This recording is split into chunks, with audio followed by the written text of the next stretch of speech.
questions, news, and reviews. Let's do it. Alright, this is the pole vault vlog. We talk about pole vault, nothing but pole vault stuff, pole vault, anything you could ever imagine. This week I got 6 questions. Actually, I got more than that, but I'm gonna pick 6. Question 1. Hey Shawn, are you going to the pole vault summit? Not this year. I will try again next year. Sorry. I tried. Hey Shawn, I would really like to make a YouTube channel, but what are the NCAA's rules against that? To answer your question the simplest way I can, I don't know. I would imagine YouTube is cool because it acts just like a social media account, but if you tried to monetize the videos, which means you make money based on what you're filming, then it is probably frowned upon on that side. But if you do choose to make YouTube videos and you would like me to help promote them for you, I will be happy to do that because Team Hoot, we stay together. Owls don't really fly in flocks, but Team Hoot does. Hey Shawn, are you going to the pole vault summit? No. Hey Shawn, I don't have a track or anywhere to run. It's cold outside and there's ice everywhere. How do I run? Is a treadmill okay? Yes, a treadmill is okay. Will it be as effective as running on a track? No. Will it change your gait and the way you run? Yes. But is it better than not doing anything and just playing video games? Yes. Plus, I did a lot of treadmill workouts back in the day and they made me feel really fast. Look at some of my earlier videos. Hey Shawn, I see a lot of elite pole vaulters working out twice a day. I'm going to work out twice a day every day. And then some days even 3 times a day. I would recommend not doing that because you will fry your central nervous system and it will be toast. You can overdo training. It's like when you eat too many carrots and then all of a sudden you turn orange. A few carrots is really good for you, but you eat too many, you're gonna be orange like my coat. You don't wanna be orange and you don't wanna break. I will make a vlog in the future talking about how I wrote my training at its simplest form. So if you guys wanna try it yourself, we'll do that. That'll be in a future pole vault vlog. Hey Shawn, are you going to the pole vault summit? No, I am not. But there's a cool thing that might be happening that's kind of like the pole vault summit. I'll let you know if that happens or not. Let's do some pole vault news. Pole vault news. News about the pole vault. Pole vault news. This past week, Riley Richards jumped 17.7. A few weeks ago, he jumped 17.3, so he just did better than he did before, breaking the Canadian Shawn Barber's meet record. When we sat down and asked Shawn Barber what he thought about the record break, he said, Good job, guy. I was rooting for you, buddy. I really dig your pants. How do we talk about Mondo, a high school junior who jumped 18.5? He collects pole vault records like most kids collect Pokemon. And one of the rarest Pokemon you can catch is the high school national record. But now Mondo just broke it indoors as a junior.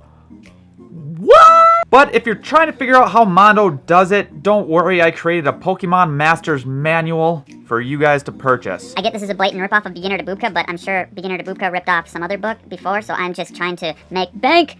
Kate Najat, as I have also heard her name be called, Kate Negiotti,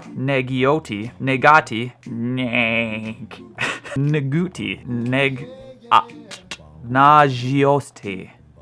It's French. Kate Najat PR'd 2 meets in a row. She jumped 14.11 indoors last week, and now she just jumped 15.1, 561. Which is the second best jump in the world right now. Not to diminish how high she just jumped, but this guy just jumped the same height Katie Negiotti just jumped, but on a skateboard.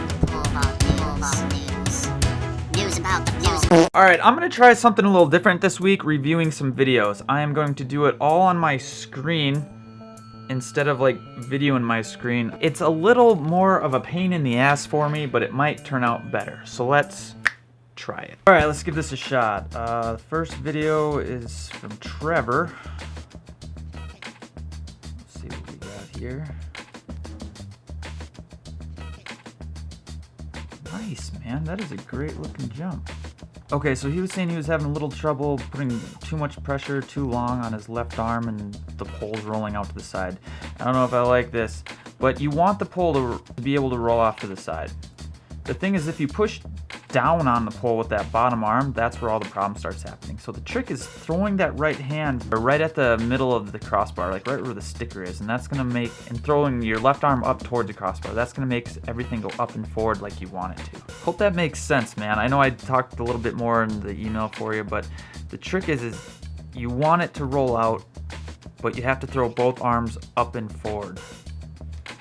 Hope that makes sense. I'm still trying to figure out this whole system, so it's going to be kind of weird. Okay, this next one's Kimberly. Wow, you are fast, and you are fast twitchy, which is a very good thing. Let's take another peek. Oh, early plant, leaning forward, jumping into the tape. That's what you do, people. That is exactly it. So good. And then right here, remember that swunch thing we were talking about? I want those hips to going up. I don't really care what your feet do. Your feet are going up here, and then they're just kind of chilling out. I want your hips to go above your head. Try and put your quads on your hands. I know I've said a lot of putting your hands on your quads, but try and do it backwards. You're the type of athlete where I think if you put your quads on your hands, it's already phenomenal. And then you can grip a little higher because it just looks way too awesome right there. All right, this is from Anthony and the video sideways, so I'm gonna have to fix that.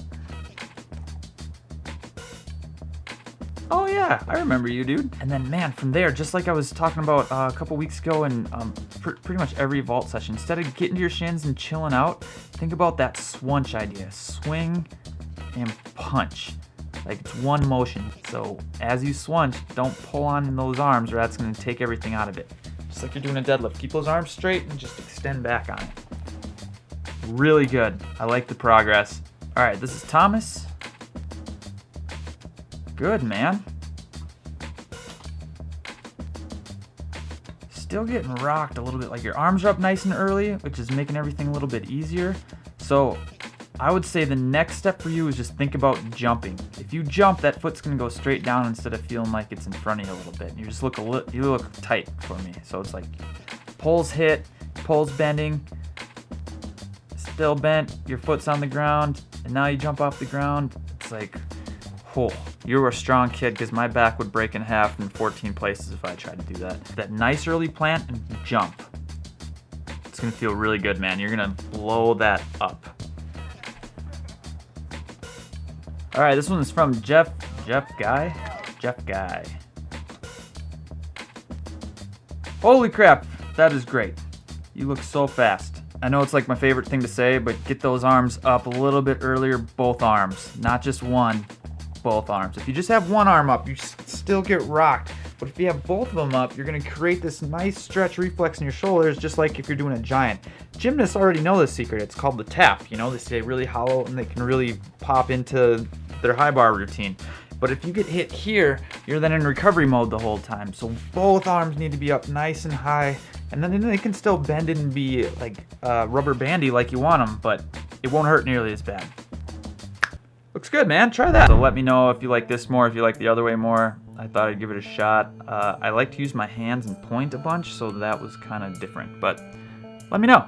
All right, next week is the Pole Vault Summit, and remember, I will not be there, but please be there in spirit for me. If you can get the Elite Vaulters to sign Team Hoot on your stuff, I will send you stickers because I think it's funny. And so if you go up to like Sam Kendricks or whoever else and be like, hey, can you sign your name and then maybe put hashtag Team Hoot underneath it? Then I will send you some free stuff. All you have to do is send me a picture of it. The first people to send me them will be the first people to get the stickers. I don't have a ton left, but I will send them out to you. If you want Team Hoot gear, Zazzle.com has all sorts of new gear, and you can create your own. I put the Zen logo on there. I put all the logos. I put it completely optional for you to create whatever you want. It will be awesome. That's about it. Like, share, subscribe. Life's meant to be experienced, and curiosity will get you there. See you tomorrow. Ooh, yeah, yeah.